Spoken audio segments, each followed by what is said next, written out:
Di malam bulan purnama di dalam sebuah pagoda, dua orang sedang duduk berhadapan bersiap untuk menyantap minuman. Aku menunggu berpuluh-puluh tahun, dan kau cuma mau minum satu cangkir.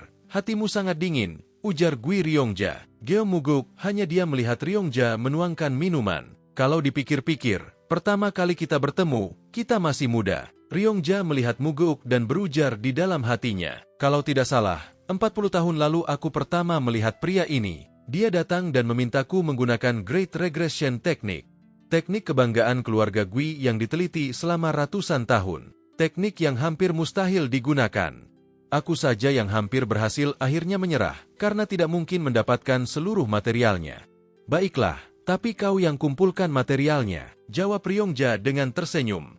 Material yang dibutuhkan oleh teknik ini yaitu Thunderbell milik Heavenly Wind Cult, Divine Incense milik keluarga Divine Dragon, Core Essence dari Karp berusia 10.000 tahun, Secret Demonic Soul milik Demonic Cult, dan pria ini sanggup mengumpulkan semuanya setelah beberapa dekade. Dia bahkan menghilang dalam waktu lama untuk mendapatkan Secret Demonic Soul. Kukira kau sudah mati di lembah tak bernama entah di mana. Sulit dipercaya, bagaimana kau bisa mengumpulkan semuanya? Aku mengira teknikmu sangat terkutuk karena butuh material selangka itu. Aku bahkan berpikir ingin membunuhmu saja. Dalam hati Ryongja bergumam, kita sangat muda waktu pertama bertemu. Sekarang dia terlihat tua dengan rambutnya yang sudah putih. Auranya juga berbeda. Apakah ini akibat dari perjuangannya mengumpulkan material tersebut dalam waktu lama? Akhirnya aku bisa bertanya ini, kenapa kau ingin kembali ke masa lalu? Balas dendam, ujar Muguk dengan raut wajah marah dan membanting cangkirnya. Ryongja tampak bingung atas jawaban Muguk. Apakah kau tidak bisa balas dendam di masa ini, sampai harus balik ke masa lalu? Ya, jawab Muguk. Siapa orang yang sangat kau benci itu? Hua Moogi. Mendengar nama itu, Ryongja panik dan terkejut. Dahulu, pemimpin 3 kelompok terkuat di Murim, Ketua Aliansi Murim, Ketua Aliansi Anorthodos, dan Heavenly Demon habis di tangan Hua Moogi, manusia terkuat sepanjang sejarah. Kurasa kau tidak bisa mengalahkannya meski kembali ke masa lalu. Tetap saja, biar bagaimanapun aku harus menghabisinya. Heavenly Demon adalah ayahku. Ryongja kaget mendengarnya.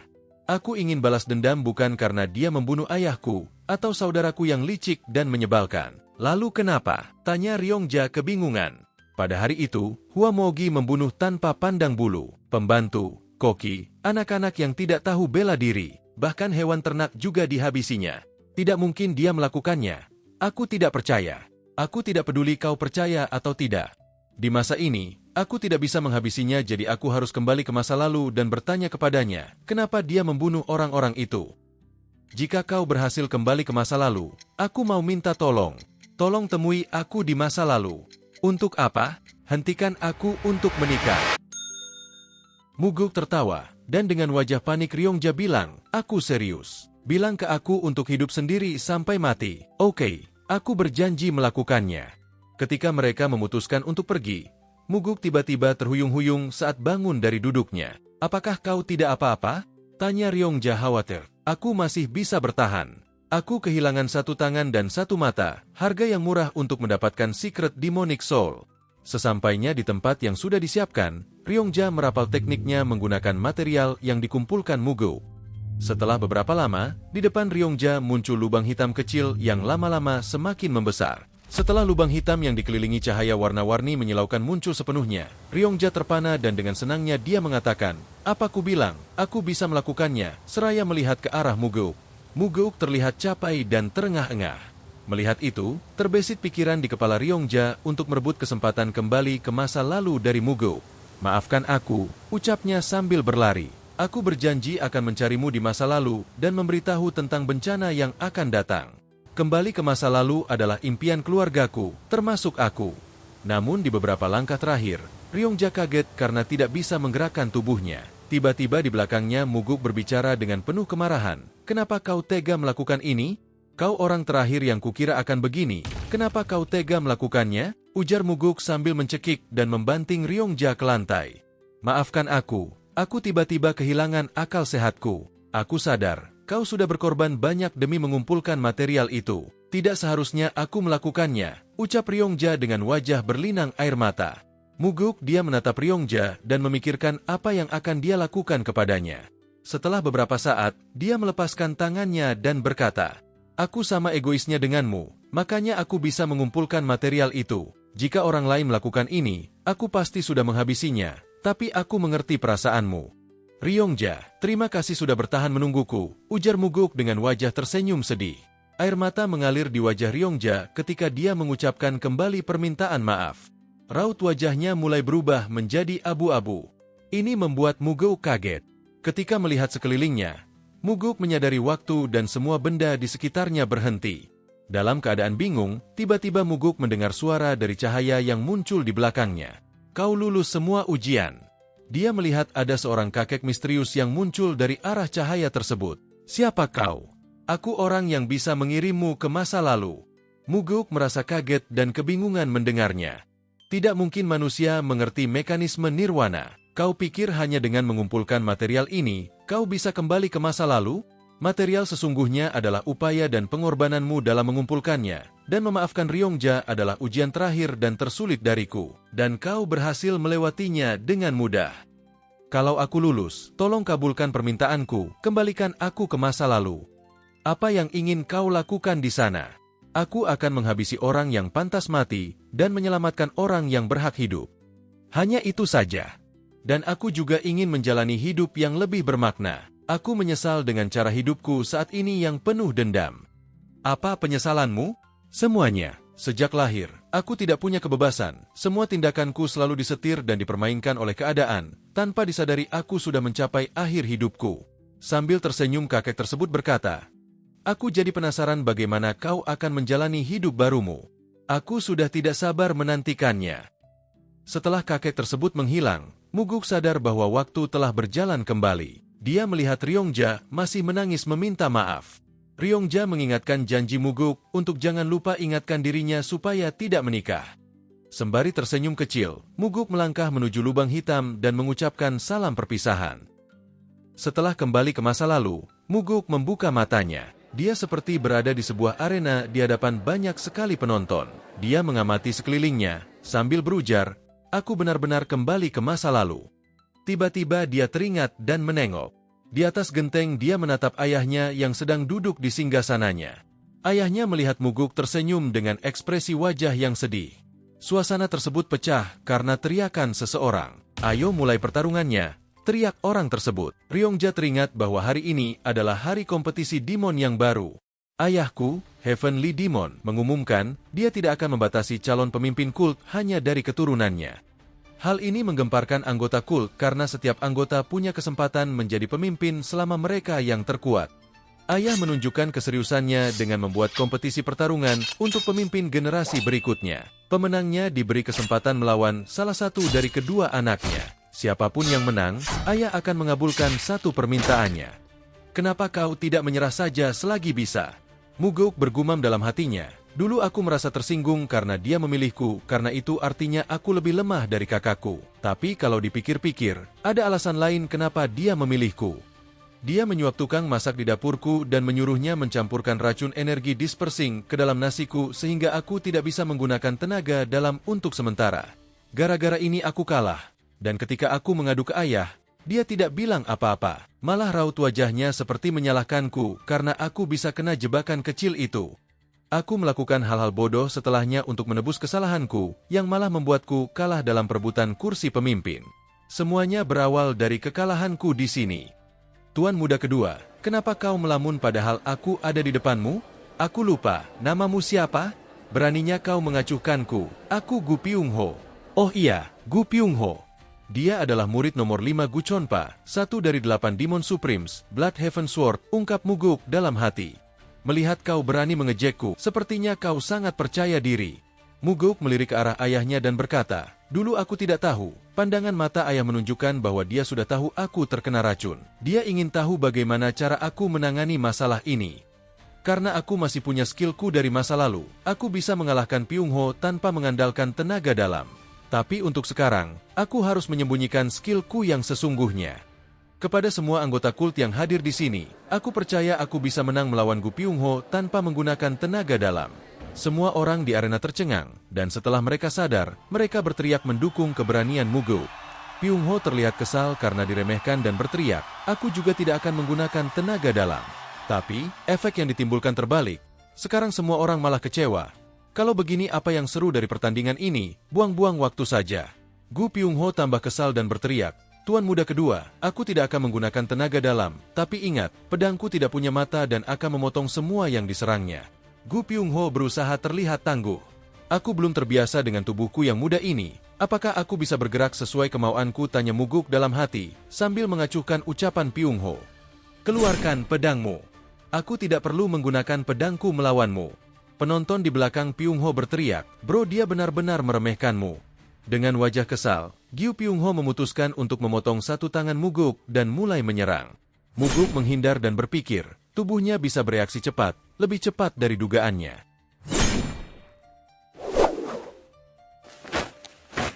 Muguk tersenyum lega karena tubuhnya lebih kuat dari tubuh tuanya dulu. Berani-beraninya kau tertawa di tengah pertarungan.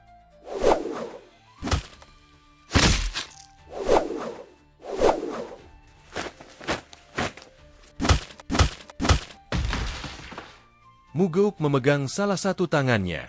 Apakah tangan ini yang kau gunakan untuk memberikan racun itu? Penonton kaget melihat Pyung Ho tersungkur.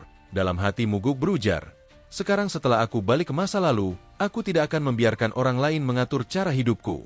Pertarungan telah berakhir dan ayah Muguk angkat bicara layaknya jin botol. Baiklah, aku akan kabulkan satu permintaanmu. Orang pasti berpikir aku akan minta pedang dari pengrajin hebat atau buku panduan bela diri rahasia. Tapi kali ini aku akan mengikuti instinku, gumam Muguk dalam hati. Permintaanku, aku ingin berburu denganmu ayah. Ayahnya bingung, penonton juga bingung. Kau mau berburu denganku? Ya, aku dengar ayah senang berburu di waktu muda dulu. Aku mau belajar dari ayah. Sambil melihat dan memikirkan jawaban Muguk, ayahnya berdiri dan bilang, kita berangkat besok pagi. Ketika Muguk melihat ayahnya pergi, Pyung Ho berkata, dasar bodoh, permintaan macam apa itu? Aku lupa, siapa namamu barusan? Ejek Muguk. Pyung Ho sangat kesal mendengar hal itu. Dalam hati Muguk berujar, sekarang setelah aku kembali, cara hidup sembrono kalian semua sudah tidak menarik perhatianku. Di dalam pavilionnya, Muguk melihat wajahnya yang kembali muda. Dia memikirkan apa yang Hua Mogi lakukan saat ini. Jika saja dia bisa menangkapnya sebelum Mogi menjadi kuat, semua masalah akan selesai. Masalahnya sulit menemukan orang ini. Dia seperti tiba-tiba turun dari langit, dan setelah menghancurkan 3 kelompok terkuat di Murim, dia menghilang. Tapi jika aku mengumumkan namanya ke seluruh dunia, takutnya malah akan memprovokasinya. Ujung-ujungnya, misi utamaku adalah menjadi lebih kuat dari Hua Mogi. Terdengar suara dari belakang Muguk. Tuan muda, kau bertarung dengan hebat tadi. Muguk menengok dan memanggil namanya, Li An. Iya tuan muda, jawab Li An. Aku baru ingat dia bodyguardku. Waktu itu aku tidak tahu fisiknya membesar karena ilmu bela diri yang dia pelajari, body petrification. Teknik rahasia yang mengubah tubuh seseorang menjadi sekeras batu. Efek sampingnya, tubuh penggunanya akan membesar. Dia menangkis pedang Hua Mogi dengan tubuhnya dan mengorbankan nyawanya demi melindungiku. Kenapa kau melihatku seperti itu tuan muda? Aku tidak sadar suaranya sangat merdu, dan dia rela mengorbankan nyawanya untukku tapi aku hanya menganggapnya seperti penjaga biasa dan meremehkannya. Dia terlihat lebih besar dari yang kuingat, ujar Muguk sambil tersenyum. Li An, banyak orang mengatakan bahwa dia akan menjadi wanita tercantik di dunia jika dia terus tumbuh seperti itu. Tapi dia yang sebelumnya sangat cantik, suatu hari menjadi gemuk. Aku tidak tahu saat itu dia sering menangis karena menjadi gemuk. Aku juga tidak pernah memperhatikan bagaimana matanya menjadi bengkak karena sering menangis. Aku penasaran bagaimana perasaannya. Li An mengorbankan penampilannya, padahal dia bisa menjadi wanita tercantik di dunia. Bagaimana aku memperlakukannya setelah itu? Mungkin aku memperlakukannya lebih dingin setelah dia menjadi gemuk. Dia melihat Li An dengan tatapan sedih dan berjanji akan menghilangkan efek samping dari teknik body petrification. Tuan muda, apakah Anda baik-baik saja? Tanyanya. Aku baik-baik saja. Tidak, aku merasa sangat baik sekali. Li An menanyakan hal tersebut karena tuan muda bertingkah laku tidak seperti biasanya. Sesuai ekspektasi, sebagai penjaga pribadi yang melindungiku setiap hari, dia menyadari perubahan perilakuku. Kemudian aku mengajak Li An untuk menunjukkan sesuatu yang lebih aneh. Sesampainya di dapur aku bertanya kenapa kau melakukannya tanpa menunjuk orangnya. Kepala dapur bertanya apa yang dimaksud olehku. Dengan tatapan dingin aku menjawab. Aku bertanya kenapa kau meracuni makananku dengan racun energi dispersing sambil melirik ke pelakunya. Aku tidak melakukannya. Dalih koki tersebut. Aku langsung menimpali dan bertanya tentang 3.000 nyang yang diterimanya. Apakah habis untuk berjudi? Koki tersebut langsung gemetar ketakutan. Dalam hati Muguk berkata, koki ini terlilit hutang yang banyak karena ketagihan berjudi. Dia menghabiskan uang orang tuanya bahkan uang yang dipinjam dari teman-temannya. Maka dari itu dia berani melakukan hal segila meracuni makananku. Koki ini langsung bersujud dan mengakui kesalahannya serta memohon ampunan. Apakah Gu Pyung-ho mencarimu sendiri untuk memberikan uangnya? Setelah mengakuinya, Muguk menebas leher koki tersebut dengan 1 kali ayunan. Dasar memalukan, dari semua pelayan di sini, beraninya seorang koki menaruh racun pada makanan orang.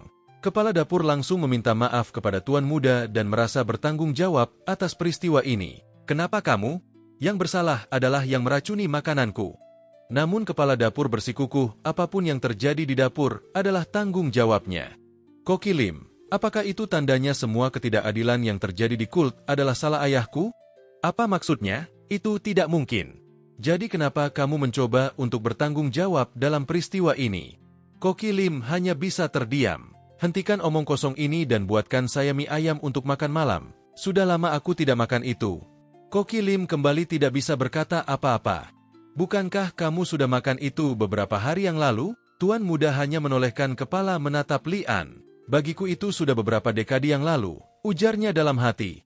Keesokan harinya sebelum fajar, di depan pavilion Heavenly Demon, ayahnya sudah menunggu berdiri di jembatan. Ada apa dengan barang bawaan yang mengganggumu itu? Ini hanya barang-barang yang dibutuhkan untuk beberapa hari ke depan.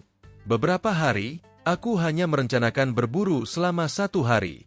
Siapa tahu mungkin ayah akan menikmati perburuannya dan melanjutkan beberapa hari lagi.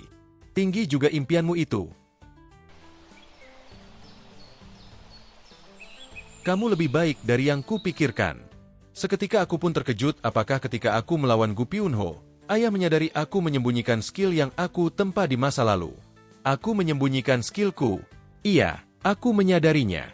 Aku bukan seperti kucing yang berdesis, namun aku adalah binatang buas yang menyembunyikan cakarnya. Buat apa binatang buas menyembunyikan cakarnya? Oh, aku tidak terpikir melihatnya dari sisi itu. Itulah mengapa kamu seperti kucing. Berapa banyak soaring sword art yang kamu kuasai? Seni bela diri ini hanya diajarkan ke garis keturunan Heavenly Demon dan dianggap yang paling ekstrim setara seni yang digunakan oleh Demon Supremes. Aku menguasainya sepenuhnya. Kalau aku tidak menghindar, seluruh bagian pipiku akan hilang. Kamu sungguh menguasainya. Apa jadinya kalau aku tidak menghindarinya? Kamu akan mendapatkan ganjaran atas kebohonganmu. Kamu hanya bisa menghindari serangan itu jika kamu benar-benar menguasainya. Meskipun begitu aku memiliki muka yang mirip denganmu, akan terlihat jelek jika ada bekas luka di mukaku. Ayah hanya terdiam sambil mengerutkan dahinya. Apakah aku kelewatan? Untuk menguasainya di usiamu, itu sangat pantas dipuji. Aku pun terdiam dan terkejut mendengarnya. Dengan perasaan senang, aku hanya berkata terima kasih. Dari siapa ayah belajar berburu? Tanyaku. Dari kakakku. Aku memiliki paman? Dia sudah mati.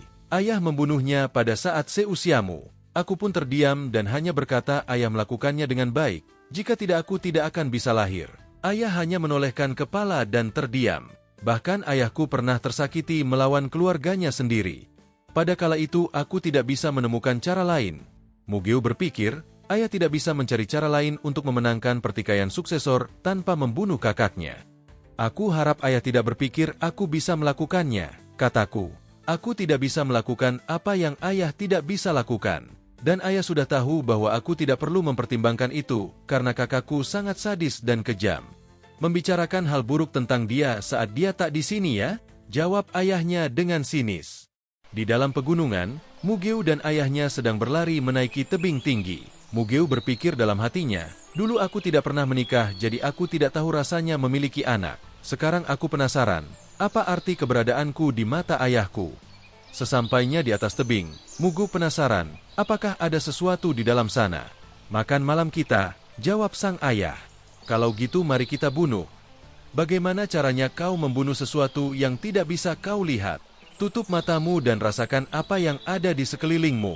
Mugeo menurut dan mulai menutup matanya. Aku hanya bisa merasakan aliran energi ayahku. Sekarang, lepaskan energimu, buat menjadi lebih tipis tanpa merusaknya. Bayangkan tubuhmu seperti sebuah bola benang. Perlahan-lahan lepaskan energimu seperti menarik sebuah benang. Mugeo berusaha menjalankan instruksi ayahnya. Apakah kau bisa merasakannya? Tanya ayahnya. Aku bisa merasakannya. Sepertinya itu sebuah pohon. Lanjutkan pencarianmu di area itu secara perlahan. Energi Mugeo mulai menyentuh sebuah bulu dan secara perlahan menyentuh mata, tanduk dan hidung hingga menciptakan gambar binatang dalam pikirannya. Mugeo membuka matanya dan berseru, seekor babi hutan. Bulunya kaku, tubuhnya panjang, sepertinya itu babi hutan. Waktu pertama kali melakukan ini, ayah tidak bisa menebak binatang itu dari jarak segini. Jawab ayahnya dengan pandangan curiga. Mugeo berkelit dan menjawab bahwa dia dikaruniai tubuh yang mudah belajar teknik bela diri. Tampaknya ini tidak menghilangkan kecurigaan ayahnya. Setelah menangkap babi hutan, Mugeo memangganya di atas perapian. Ayahnya bertanya, dari mana kau belajar memproses hasil buruan untuk dimasak? Aku belajar dari buku tentang berburu. Tapi kau terlihat seperti sudah ahli, untuk orang yang baru pertama melakukannya. Aku senang kalau ayah melihatnya seperti itu. Dalam hati Mugeo berkata, dulu aku sudah sering berburu babi hutan sebelum regresi ke masa ini. Aku menyiapkan tempat duduk ayah supaya ayah senang. Ini sepadan dengan beratnya barang bawaanku. Ayahnya berkata, apakah kau ingin membuatku terkesan dan menunjukmu menjadi suksesor? Tidak, aku bisa menjadi suksesor dengan kemampuanku sendiri tanpa bantuan ayah. Kalau gitu, kenapa kau mengajakku berburu? Ada dua tujuanku. Pertama, aku ingin belajar apapun yang aku bisa dari ayah untuk menjadi lebih kuat. Apa yang akan kau lakukan setelah jadi kuat? Sepertinya ayah salah paham, biar ku jelaskan. Aku ingin menjadi kuat bukan karena aku ingin menjadi Heavenly Demon. Ayah masih muda dan sehat. Buat apa aku menghabiskan masa mudaku untuk jadi Heavenly Demon di masa depan yang masih jauh? Aku sudah puas jika bisa menjadi suksesor dan belajar seni bela diri milik Heavenly Demon. Dalam hati, Mugeo menyatakan keinginannya untuk belajar dan menguasai Nine Calamities Demonic Art, bahkan ingin mencapai lebih dari itu. Karena ayahnya yang menguasainya masih kalah dari Hua Moogi. Apa tujuanmu yang kedua? Jawab ayahnya menyadarkan Mugeo dari lamunannya. Sambil tersenyum Mugeo bilang, aku ingin menghabiskan waktu berdua dengan ayah. Ini pertama kalinya kita melakukan ini. Ayahnya merasa itu hanya emosi tidak berguna yang akan membuat Mugeo terbunuh nantinya. Ini berguna. Aku bisa menghabiskan waktu dengan orang terkuat di dunia ini. Ayahnya hanya merespon dengan tatapan misteriusnya dan terdiam. Mugeo melihat ayahnya dengan tatapan sedih. Dia merasa tidak pernah punya memori berkesan dengan ayahnya, yang ada hanya memori ketakutan. Di dunia ini, dia ingin punya memori berkesan untuk dirinya sendiri.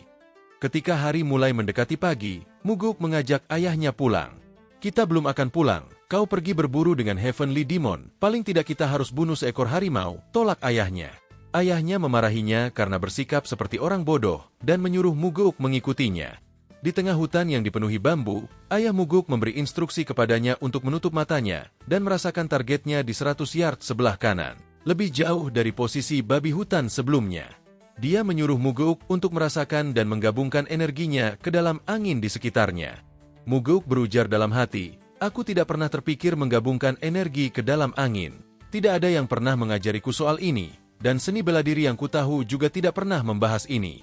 Mugeo melepaskan energinya. Dan di sampingnya ayahnya menceramahi dan bilang jika dia terlalu lambat dan hati-hati, teknik ini hanya akan menjadi mainan anak-anak. Kalau Mugeo mau menggunakannya di kehidupan nyata, dia harus bisa mengirimkan energi ini ke targetnya secara cepat. Mugeo mulai merasakan angin dengan energinya dan berusaha menggabungkan energinya. Walaupun awalnya kesusahan, akhirnya dia bisa menggabungkannya dengan cara melilitkan energinya dengan angin. Energi Mugeo akhirnya berjalan lebih cepat dengan bantuan angin dan berhasil menyentuh harimau yang diberitahu ayahnya. Aku merasakan harimaunya, teriak Mugeo. Ayah Mugeo terlihat kaget dan tidak percaya. Ketika Mugeo bertanya ada apa, ayahnya hanya mengingatkan untuk tidak malas latihan melepaskan energinya. Malamnya di samping perapian, Mugeo mengeluarkan minuman untuk dia dan ayahnya. Ini cukup enak. Ini masih terlalu keras buatku, jawab Mugeo berbohong. Tidak ada manusia demon, mengeluh minumannya terlalu keras. Tidak masalah buatku. Bagiku memiliki hati yang kejam lebih penting dibandingkan kemampuan minumku. Hati yang kejam? Apa kau bisa membunuhku jika terancam mati? Bagaimana mungkin seorang anak tega membunuh ayahnya? Dalam hati Muguk merasa dia bisa bunuh ayahnya jika diperlukan. Namun karena ini pertama kalinya mereka berbincang seperti ini, dia tidak mau merusak suasananya. Kalau kau ragu-ragu seperti itu, kau jangan mengumbar soal hati yang kejam. Kalau gitu, aku harus belajar kuat minum saja. Ayahnya hanya diam dan menatap Muguk. Entah apa yang dipikirkannya.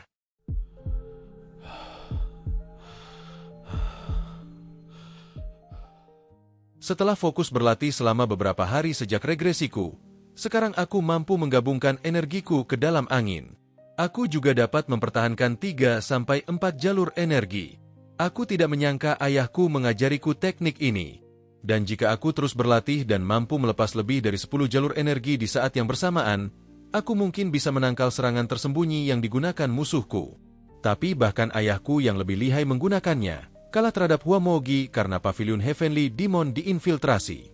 Pavilion Heavenly Demon adalah tempat yang dijaga oleh 3 formasi pembatas, 6 formasi jebakan, dan kelompok elit yang telah diseleksi dengan teliti. Kemudian ada juga 8 Demon Supremes di 8 penjuru mata angin beserta pengikutnya yang melindungi Heavenly Demon. Pada bagian utara, ada Demonic Swordsman dari keluarga Northern Heaven Sword yang dipimpin oleh One Slash Sword Supreme. Di bagian selatan ada Demonic Bladesman dari keluarga Saturn Heaven's Blade yang dipimpin oleh Bloodhaven Sword Demon. Bagian timur ada Iron Fists dari Eastern Fist Faction yang dipimpin oleh Undefeated Fist Demon. Bagian barat ada Demonic Sorcerers dari Western Illusion Formation yang dipimpin oleh Soul Stealing Demon. Bagian timur laut ada Faceless Swordsman yang ingin menjadi Evil Smiling Demon. Bagian tenggara ada Drunken Swordsman yang selalu mabuk dengan Demonic Drunkard. Bagian barat daya ada Poison Fangs yang meneliti banyak jenis racun bersama dengan Poison King. Dan yang terakhir pada bagian barat laut, ada Crazy Monks yang tergila-gila dengan kepercayaan Demonic Buddha yang ingin menipu dunia. Pada saat itu, aku kira musuh masuk dengan paksa dari luar. Aku menyadari setelahnya bahwa pertahanan bagian luar tidak pernah hancur. Aku yakin ada seseorang di antara 8 Demon Supremes yang membiarkan Huamogi masuk ke dalam pavilion tempat Heavenly Demon berada. Bisa jadi ada lebih dari satu pengkhianat. Pengkhianat itu tidak pernah ditemukan. Namun itu tidak penting karena aku memperlakukan semua Demon Supremes sebagai pengkhianat. Setelah ayah mati, dari 8 Demon Supremes tidak ada yang membalas dendam. Mereka malah memutuskan untuk menutup Demonic Cult. Tapi itu peristiwa yang akan terjadi jauh di masa depan. Kali ini aku benar-benar akan memanfaatkan semua Demon Supremes. Ketika Muguk akan menuju pintu keluar, dia mendengar ada suara di balik pintu. "Hei Gemuk, apakah tuan muda kedua masih di tempat latihan? Sudah berapa hari dia berlatih? Aku tidak bisa menunggu lebih lama lagi. Masuk dan bawa dia keluar." Li Angera mendengarnya. Dan saat dia akan memarahi si botak, tiba-tiba Muguk memanggilnya dari belakang dan menanyakan sedang apa dia di sini. "Akhirnya kau keluar juga tuan muda kedua. Kenapa kau tiba-tiba berlatih berhari-hari?" Muguk bergumam dalam hatinya. "Yang Po, murid dari Bloodhaven Sword Demon. Alasan mengapa dia berani seperti ini adalah sepenuhnya karena pernyataan ayahku soal siapapun bisa jadi suksesor. Akhirnya menjadi anak dari Heavenly Demon tidak lagi terasa spesial. Apa yang kau inginkan?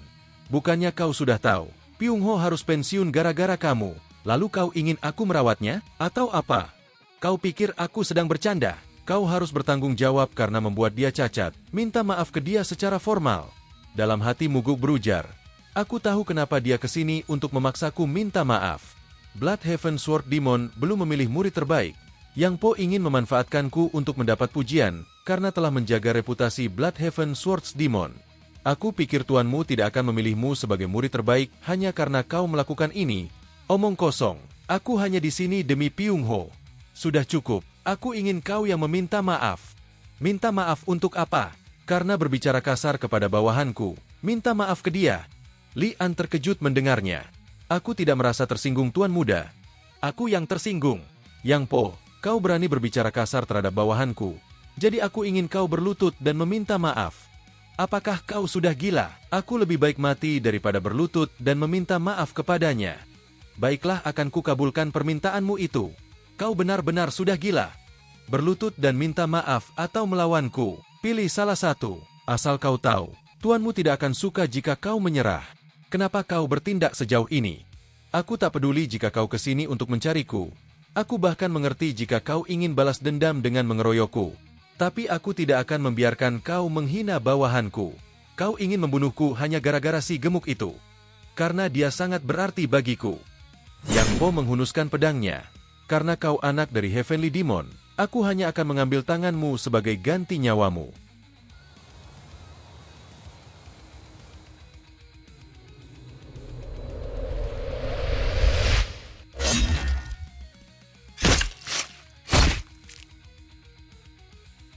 Mulutmu adalah penyebab kematianmu. Kau menggunakan mulutmu untuk menghina bawahanku dan menolak meminta maaf. Dengan tatapannya yang kejam namun damai, Muguk melihat Yang Po terjatuh ke lantai. Dua teman Yang Po langsung menghampiri Yang Po yang tergeletak di tanah. Apa kau pikir kau sanggup menanggung akibatnya? Mulut kalian sama saja dengan mulutnya. Sampaikan kata-kataku persis seperti yang aku katakan. Jika kamu berani mengatakannya berbeda, aku akan mencarimu saat senja. Li An pun bertanya kenapa Tuan Muda melakukan hal itu untuk dirinya. Ternyata Li An masih khawatir terhadapku padahal dia yang terluka hatinya. Ini bukan karena kamu. Aku hanya membunuh orang yang pantas mati.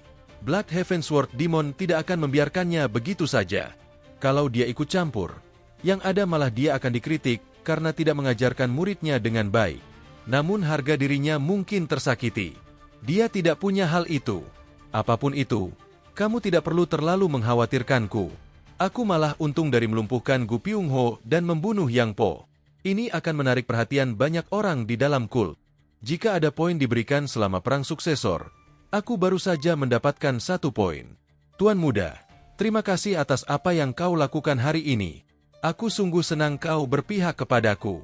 Muguk hanya tersenyum mengingatkan sudah sepantasnya dia bersyukur dan jangan melupakan kejadian ini seumur hidupnya.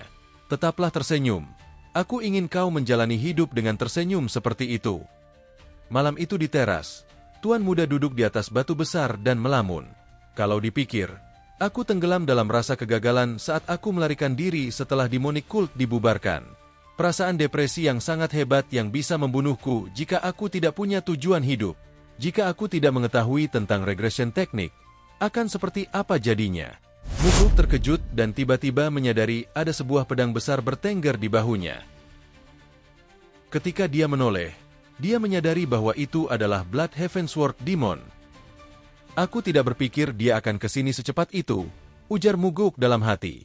Seberapapun skill yang aku dapat di kehidupan sebelumnya, tenaga dalamku sangat lemah, aku tidak bisa menghindari serangannya. Sesaat setelahnya, Muguk melihat Bloodhaven menarik pedangnya dan duduk di sampingnya. Sambil tersenyum lebar dan menyenggol pinggang Muguk dengan gagang pedang, Bloodhaven menanyakan kenapa Muguk membunuh Yang Po. Muguk menjawab dengan tegang bahwa Yang Po bertindak bodoh dan bertanya kenapa Bloodhaven datang ke sini hanya karena masalah sepele. Bloodhaven mengayunkan pedangnya kembali ke leher Muguk dan berkata, "Haruskah aku memotong kepalamu dan menunjukkannya ke Heavenly Demon? Kita lihat apakah dia akan peduli. Aku rasa pedangmu tidak akan bisa menebas kepalaku jika kau memikirkan mata ayahku yang menyeramkan." Kemudian Bloodhaven menggores tanah dengan pedangnya. Ini adalah seberapa besar Heavenly Demon peduli.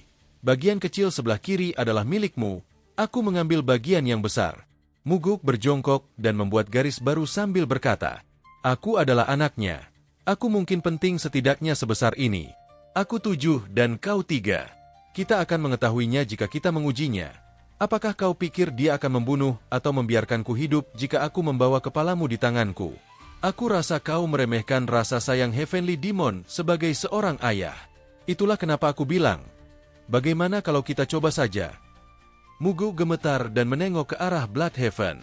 "Tidak perlu diuji karena dia punya 2 anak dan hanya 1 orang dirimu. Kau tidak sebodoh muridku. Jika muridmu sedikit saja seperti dirimu, dia mungkin masih hidup sekarang. Tuan Muda kedua, aku hidup diiringi banyak malapetaka. Kuharap kita tidak sering bertemu." Setelah percakapan itu Bloodhaven pergi, dan Muguk merasa kesakitan karena ternyata pinggangnya memar dari senggolan gagang pedang Bloodhaven. Dasar tua bangka, dia kelihatannya seperti bertindak semaunya, tapi sebenarnya tidak. Dia penuh perhitungan dan perencanaan. 2 kali dia bilang ingin membawa kepalaku ke ayahku, dia sungguh-sungguh akan melakukannya. Dia datang sendiri ke sini menemuiku karena aku meninggalkan kesan yang dalam. Dia mungkin berpikir permintaanku untuk berburu dengan ayah adalah permintaan unik. Dia ingin mengujiku dan melihat apakah aku cocok menjadi suksesor Heavenly Demon. Apakah lawan pertamaku Blood Heavensward Demon? Pada suatu malam, ketika Muguk sedang meditasi melatih jalur energinya, tiba-tiba dia tersadar ada orang di atas pavilionnya. Muguk naik ke atap dan berhadapan dengan ayahnya, Heavenly Demon Sword. Ayahnya bercerita bahwa Blood Heavensward Demon menemuinya untuk permintaan yang tidak biasa, yaitu menghukum Muguk karena membunuh muridnya. Blood Heavensward Demon ingin menguji hubunganku dengan ayah. Dia ingin tahu apakah ayah akan menghukumku atau tidak, dan jika iya, apa hukumannya. Dengan begitu dia juga akan tahu penilaian ayah soal kelayakanku sebagai kandidat suksesor, ujar Muguk dalam hati. Ayahnya kemudian berkata, "Apa kau ingat ketika kita berburu kau bertanya siapa di antara 8 Demon Supremes yang aku percaya?" Muguk mengingatnya, dan waktu itu ayahnya tidak memberi jawaban. "Aku tidak percaya siapapun, bahkan Demon Supremes," jawab ayahnya dengan tegas. "Kau bilang hierarki dan disiplin harus ditegakkan di dalam kult. Aku ingin dengar pendapatmu soal ini dan jangan beri alasan omong kosong seperti memberantas korupsi." Muguk berpikir sebelum memberikan jawaban.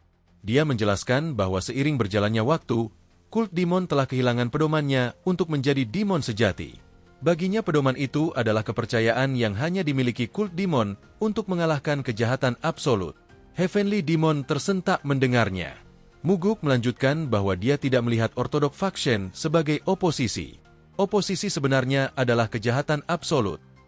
Kejahatan ini sangat licik dan kejam di mana tidak ada manusia yang bisa menanggungnya. Bahkan demon membenci dan menjauh darinya, ujar Muguk.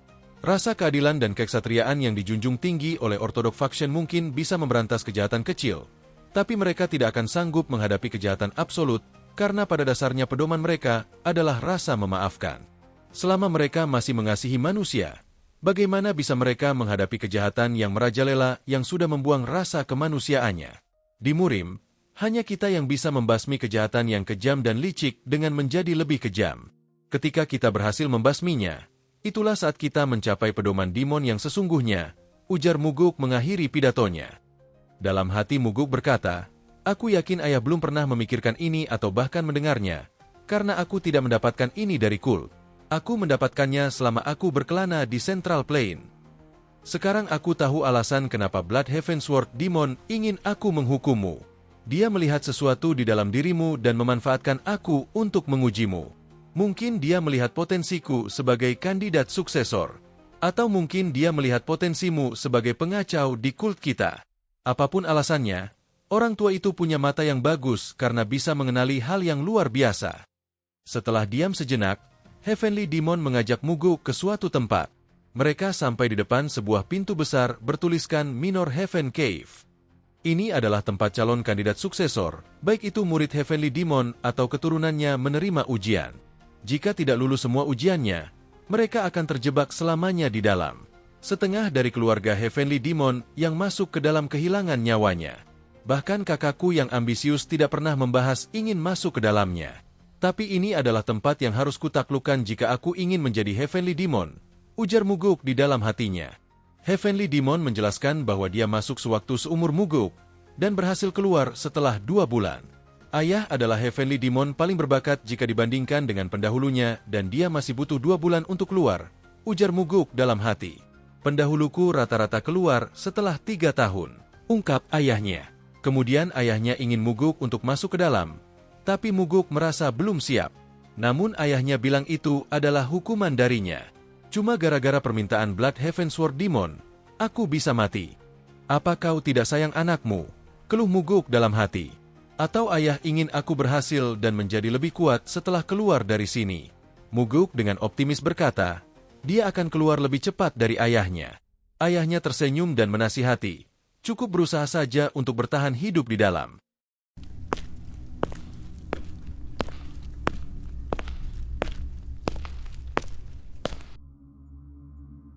Muguk masuk ke dalam suatu ruangan besar. Di dalam terdapat sebuah batu bertuliskan, tebas semua musuhmu tanpa menggunakan Sword Aura atau Enhanced Sword Aura. Kalau kau gagal dalam batas waktu yang ditentukan, Silahkan coba lagi setelah 10 hari. Jika sudah siap, silahkan berdiri di dalam lingkaran merah.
Sepertinya ini ditulis oleh para pendahuluku. Tulisan tangan yang terakhir ini milik ayah. Walaupun dia tidak salah, aku tak percaya dia mencaci leluhurnya. Di dalam ruangan kedua, ada batu bertuliskan. Gunakan pedang di tembok untuk membelah batu dalam waktu 2 jam. Kau bisa gunakan Sword Aura atau Enhanced Sword Aura. Kalau kau gagal dalam batas waktu yang ditentukan, silahkan coba lagi setelah 20 hari. Jika sudah siap, silahkan berdiri di dalam lingkaran merah.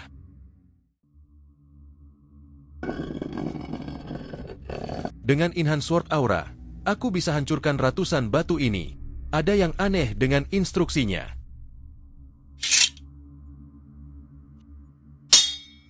Sepertinya gagal kalau ditebas biasa. Lebih baik gunakan Enhanced Sword Aura dan maju ke ujian selanjutnya.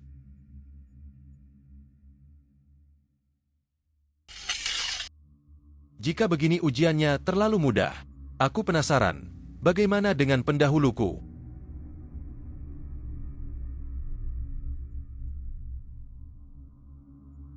Bagaimana dengan komentar ayah? Sword Aura menghasilkan panas. Instruksinya bilang boleh, bukan harus. Berarti ini bisa dilakukan tanpa Sword Aura.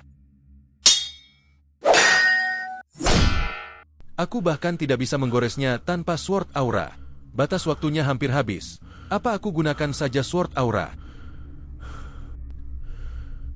Ayah bisa membelahnya tanpa Sword Aura. Jangan-jangan.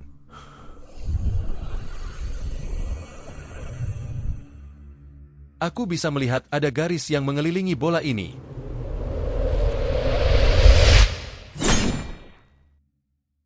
Akhirnya berhasil. Muguk melihat di dalam bola itu ada bola kecil di dalamnya. Ini adalah pil Demonic Essence. Pil Demonic Essence bisa menambah energi yang luar biasa jika dikonsumsi oleh orang yang menggunakan Demonic Martial Art. Terima kasih ayah atas nasihatmu. Jika aku menggunakan Enhanced Sword Aura, pil ini bisa meledak karena panasnya. Kemudian Muguk menelan pil tersebut dan mulai bermeditasi untuk menyerap energinya. Energiku yang sebelumnya sangat lemah akhirnya bertambah kuat. Ujian ketiga hanya memberitahu Muguk untuk membedakan hidup dan mati. Aku harus membedakan antara tanaman beracun dan tanaman obat. Selama mencari material yang diminta Guiryongja, aku belajar banyak soal tanaman. Ini hal mudah bagiku. Ini adalah satu-satunya tanaman yang tidak beracun. Tes lanjutan ini dilakukan untuk mencegah orang lolos karena beruntung di tes pertama.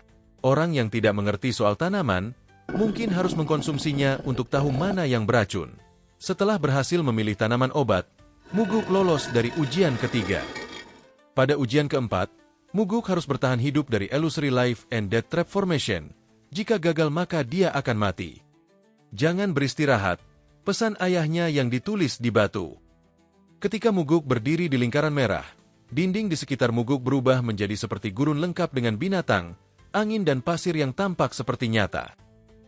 Muguk yang sedang mengagumi formasi luar biasa ini, seketika mendengar suara di sekitarnya. Ketika menoleh, Muguk melihat ratusan mayat hidup mengelilinginya. Walaupun ini ilusi, aku bisa merasakan insting membunuh mereka. Ini kesempatan bagiku karena mereka tidak nyata. Aku bisa bertarung tanpa ragu. Muguk mengeluarkan pedangnya dan bersiap untuk bertarung.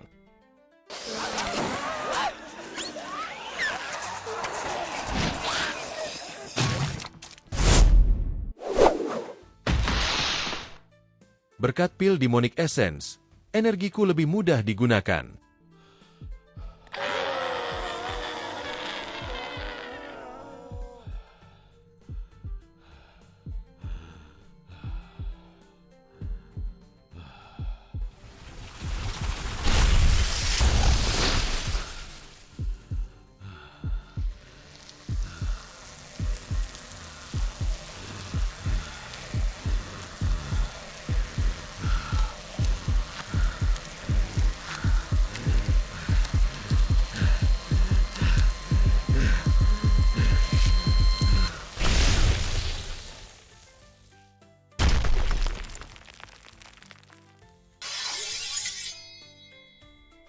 Muguk bertanya dalam hatinya, apakah sudah tidak ada lagi?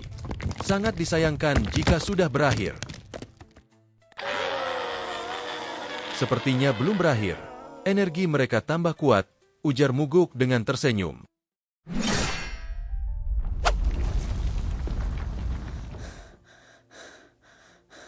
Musuhku secara perlahan semakin kuat. Akhirnya aku mengerti maksud ayah soal jangan beristirahat. Ini pertarungan pertama yang sebenarnya sejak aku kembali. Dan bertarung terus-menerus seperti ini membuatku mampu menyerap pemahamanku dari kehidupan sebelumnya. Aku bisa mencernanya sedikit demi sedikit dan mulai menyatu dengan tubuhku. Lebih cepat dan lebih kuat.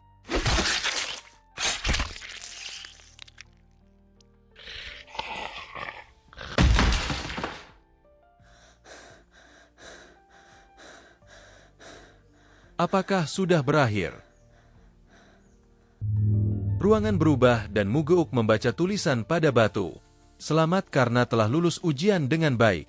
Muguk gembira karena mengalahkan rekor ayahnya. Namun dia berpikir, kalau orang-orang Kul tahu dia berhasil lulus dalam 1 hari, mereka malah akan meragukannya. Lebih baik aku tetap di sini untuk sementara dan lanjut mencerna pemahamanku. Di dalam Heavenly Demon Pavilion, ayah Muguk berkata, "Kau berhasil tepat setelah 100 hari. Aku sudah berusaha semampunya. Apa kau membelah bolanya dengan sempurna? Kau memberi petunjuk besar. Tentu saja aku membelahnya dengan benar. Aku juga tidak istirahat di ujian terakhir." Ayahnya tersenyum namun Muguk ragu apakah benar dia tersenyum.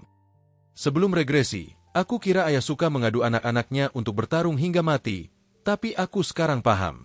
Dia melakukannya demi Kul. Dia tidak menikmatinya. Kemudian Muguk mendengar seseorang mengucapkan selamat. Dia adalah tangan kanan Heavenly Demon, penasihat utama, Sima Myung. Muguk berterima kasih dan Sima Myung mengatakan ada sesuatu yang ingin didiskusikan dengan Muguk. Ini berarti kemauan ayah, ujar Muguk dalam hati. Sima menjelaskan, mereka menerima bocoran info dari seseorang bahwa sudah lama terjadi korupsi di Demonic Army. Muguk mengingat, Demonic Army adalah pasukan yang dipimpin oleh saudara Blood Heavensward Demon. Tahun lalu ketika kita mengirim utusan untuk menyelidikinya, dia terbunuh. Dan pembunuhnya bunuh diri. Aku ingin kau bertindak sebagai petugas investigasi khusus dan menyelidikinya. Tampaknya misi ini bisa membuatku terbunuh. Iya, kau harus mempertaruhkan hidupmu untuk menyelesaikan misi ini. Ini pasti ujian dari ayah, kata Muguk dalam hatinya. Karena tidak bisa menolak, akhirnya Muguk menerima misi tersebut. Ini bisa jadi misi terakhirku. Aku ingin minum-minum sama ayah. Dia terlihat tangguh di luar, padahal di dalam dia sayang anak-anaknya. Kelihatannya tidak begitu. Di dalam pavilion Nirvana, muncul petugas investigasi khusus bernama Seo Daeryong. "Kenapa kau ada di sini? Aku minta Sima Myung mengirimkan wanita tercantik dari pavilionnya. Mungkin baginya aku adalah wanita tercantik di sini." Dengan wajah kesal, Muguk mengajak Daeryong pergi menuju Demonic Army. Selama perjalanan, Daeryong menjelaskan pemimpin Demonic Army bernama Gu Chonyang, adik dari Gu Chonpa. Tahun ini genap 8 tahun dia menjabat. Karena Demonic Army selalu mengambil misi berbahaya, reputasi mereka naik seperti pasukan elit. Muguk berhenti dan bilang, "Kenapa kau tidak terlihat bersemangat untuk menguak korupsi di Demonic Army?" "Aku semangat, tapi walaupun terkuak, tidak akan ada perubahan." "Apakah maksudnya kita harus mengganti pejabatnya jika mau ada perubahan?" ujar Muguk. "Apakah kau tidak takut? Utusan sebelumnya mati dibunuh. Dia adalah mantan atasan sekaligus guruku." Muguk kaget mendengarnya.